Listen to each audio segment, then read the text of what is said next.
the first question that's been posed is, why use a foliar? Are they necessary? And within our carbon farming regeneration system, the products that we've evolved and the application rates recommended, etc., they are delivering profitable yield and productivity improvements for mainstream producers. In some of the science behind how foliar nutrients are successful is related to the fact that nutrients applied by foliar are a direct input into the plant, and that pathway assists the plant to overcome limitations that I briefly introduced before about soil condition, and pretty simply microbial function in soils in the majority of our farmlands now is challenged, seriously challenged, and it does result in less availability of minerals into plants. And foliar nutrition assists to overcome those limitations that reduce plants' capacity to consistently access all the minerals it needs during the growing season. So you might then ask, well, why foliar instead of broadcast urea? And the answer to that is around efficiency, improved absorption efficiency of foliar fertilisation. We find that only a quarter of nutrients are needed to achieve target yields if foliar applied. So that's quite a big statement, but there's a lot of producers out there consistently achieving those sorts of outcomes. UAN, obviously already a foliar or a liquid, but SOA and urea can be dissolved, and they are buffered with stimulants and biological formulated nutrition support. With those buffers and applied this way, foliar applied nitrogen does not burn plants.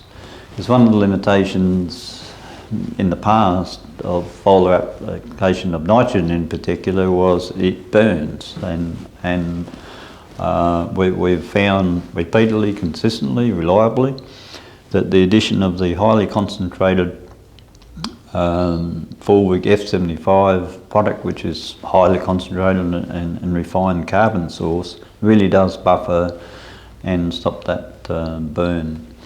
So nutrient soil lockup, leaching and volatilization are avoided. Nitrogen cost savings affords other important nutrition to be included. Some scientists in the past have talked about the hidden costs. You know, we look at our soil tests and yes, we've got plenty of calcium and we've got plenty of this, that and everything else. But the consistency of the nutrient availability in the plant is an outcome of both the soil, clay and colloids and those sorts of things. But increasingly we are now aware that the microbial function in the soil is, if you like, the vehicle for those minerals to move from an insoluble state in the soil into be plant available. So foliar fertilisation bypasses that lockup, and in the utopian world we're going to continue on this soil carbon rebuilding program, and eventually you'll find that that is not an issue, but certainly it is out there at the moment. The other aspect of foliar as against broadcast urea, there is no risk of pushing the crop too hard with our balanced foliar nutrition.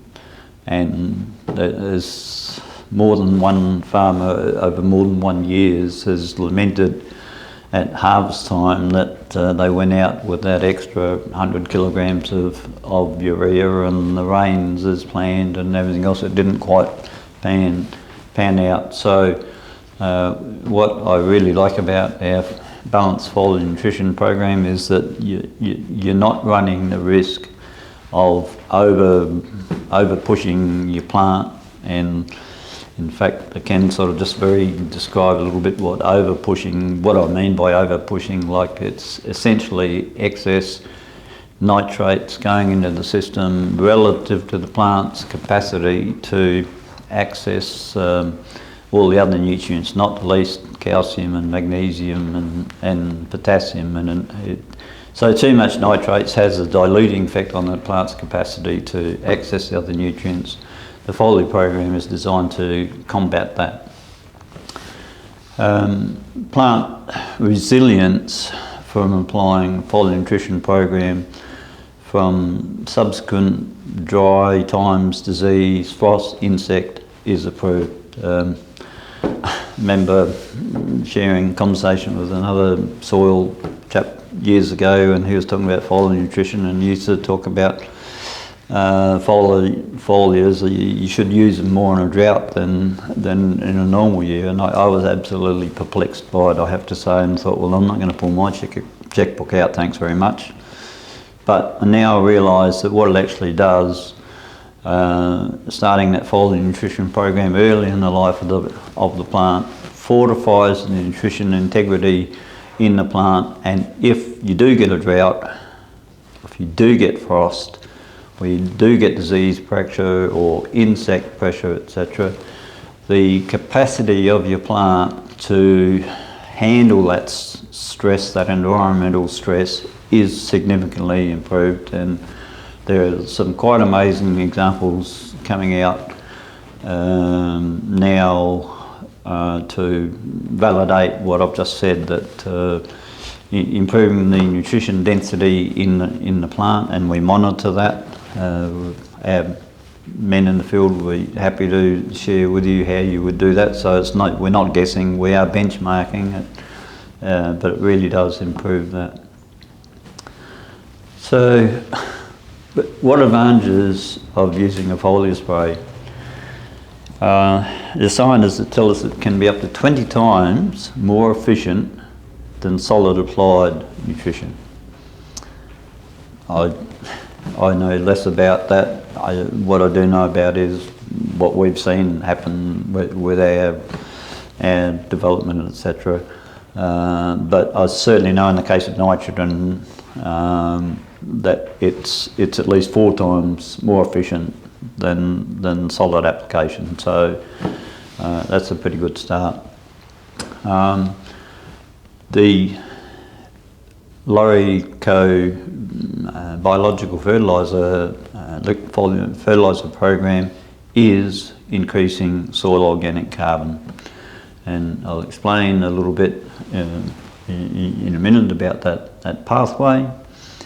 But sadly, conversely, soil scientists report that repeated high nitrogen applications have and continue to deplete soil organic carbon. And amongst our reading suggestions, anybody that's interested, we're happy to point you in the direction of some research too, which validates that statement. The other issue that the foliar fertilisation addresses is from repeated high fertiliser, nitrogen and phosphorus applications over the years, plant sap pH in its growing period is commonly acidic, and we know this because we're out there, our men are out there with sap pH tests, and that's a common trend. Our specialist foliar fertiliser products, Foliar and Growth, are formulated to balance that against that problem emerging. And you might say, well, why would I bother? And I would respond with a comment that the balanced pH of the sapphire plant is now identified, along with achieving a higher mineral density, which we assess in the paddock for you, with your help. In plant sap is step number 1 to reduce our reliance on the need of chemical disease, insect etc. management. In other words, the plant's healthier, stronger, and more able to naturally resist any of those problems. And of course, what does that enable you to do? We just have to accept the fact that when we're out there and we put out a fungicide, yes, it manages our disease, and as the years gone by, there's more and more of those needed. And I guess what we're on about is, well, let's come back a step or two and ask the question, why do we need those now? We certainly didn't need them years ago, and I'm strongly suggesting to you that it's directly related to the soil biology function in our soils, and this Foliar program is part of how we address that. It's part of the 6 steps in our soil carbon building program, and one of those steps is simply to minimise inputs into our farming system that are negative to our happy little critters doing their job in the soil. So are there disadvantages in regard to spraying too much or too little of this sort of products and whatever? I think the most obvious one is the biggest damage is likely to be to your input budget, and that's probably the biggest risk of over-application. I think any sort of reasonable excess application is only going to actually return high yields and profitability. So obviously, if you took it to extreme, you might find examples where that could be challenged, but in general terms, at the recommended rates, and I encourage farmers to just pick one area in their paddock and give it a couple of 3 strips. That's how basically LawrieCo has evolved to be confident in its projections and recommendations, is by working closely with farmers as coaches, mentors, and one of the strong suggestions I've always made to my clients is that they would just simply do that. So there's no great cost to them or no great benefit to us, but you do learn how far you can push a good thing before it becomes out of the question. So cost comparison now, particularly the way fertiliser prices have gone currently, which is just crazy, but that's where it is. It's the foliar fertilising program has absolutely come in on its own, and in fact it is now more cost efficient, significantly more cost efficient to look at a foliar fertiliser, comprehensive foliar fertiliser program that we offer as compared to simply broadcasting urea. And I never thought I'd be able to make that statement, but that is a reality, and I encourage you to have a close look at that cost-saving opportunity. The other key factor in this conversation is that some of that cost can be correctly contributed more rapidly building soil organic carbon. So part of the cost in doing your budget on your foliar fertiliser program might be $100 a hectare or whatever the number is, can be apportioned to the fact that you're now in the program building your soil organic carbon.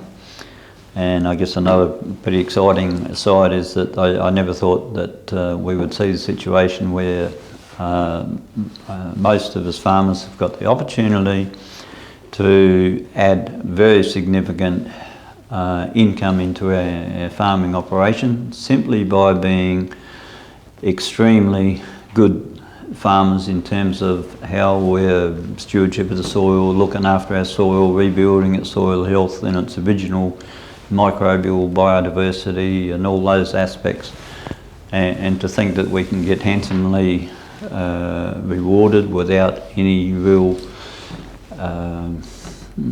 costs, well, not so much any real cost, but any real impediments is pretty exciting, and I'm excited about it anyway. I hope you are.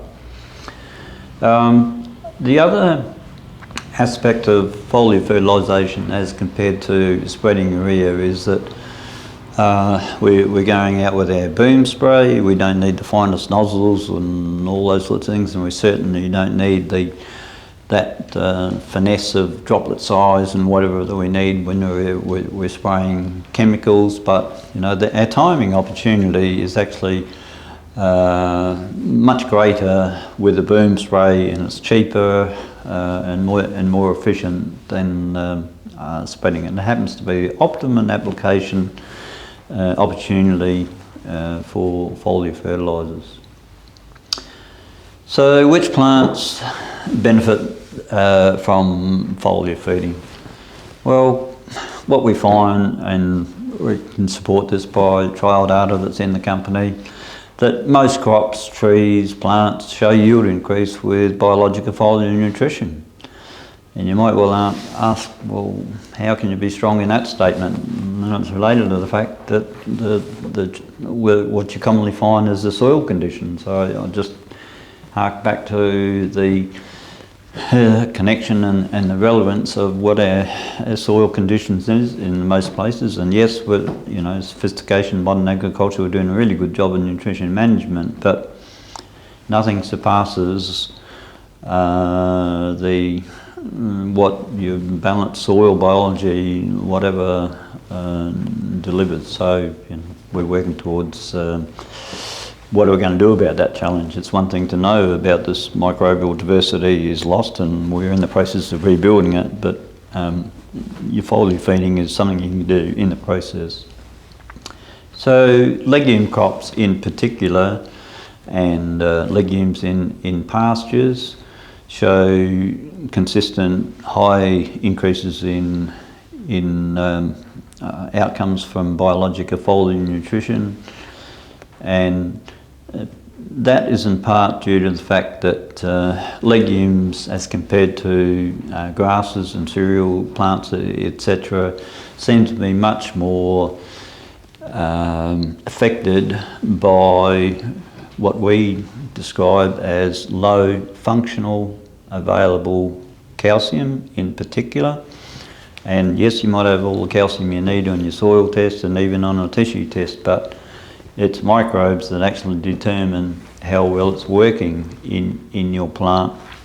And so I guess to summarise that a little bit is that we've got so many examples over 25, 28 years now the company's been operating, of where we come with some foliar nutrition or some humic products, etc., to really improve the function of the soil active fungi, and they make calcium and other nutrients much more available. And I guess the importance of calcium is that it's been determined that all nutrients go into the back of a plant on the back of calcium. So if that's not working as well, even though you might have good levels in your soil, if it's not working as well as it can be, then you can be compromised. So how does a foliar spray affect soils? Well, mineral density in plants improves from a biofertiliser program. So when I say mineral density, we actually able to check that in the crop. We use a refractometer, which is a tool that vineyards traditionally only used, and we measure the Brix levels, and that has a correlation to the mineral density. And if you've got a low mineral density in your plant, then often that's created by too many nitrates, because they do displace some of those minerals. That the plant looks fantastic, but at the end of the day its mineral density is low. And the photosynthesis function is impeded in that case, whereas if we've got this higher mineral density in the plant, what comes first, the chicken and egg, I don't know, but the photosynthesis function is improved, foliar nutrition, and you have higher carbohydrates. So as farmers, we are carbohydrate producers, and our factory is our plants. And the more carbohydrates that we can produce per hectare, if you like, then the more efficient is our our farming system, and your productivity and your soil carbon will reflect that.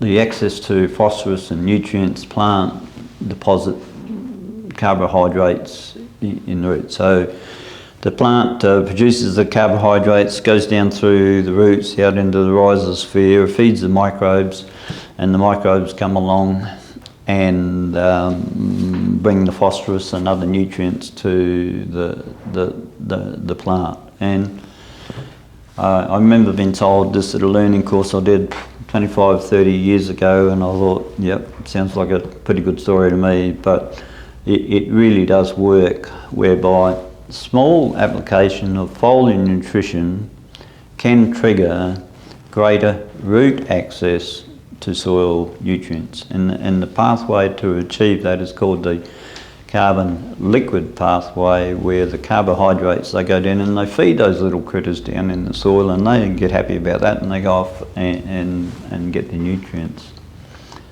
So what are some of the other advantages of using a foliar program when trying to build soil organic carbon?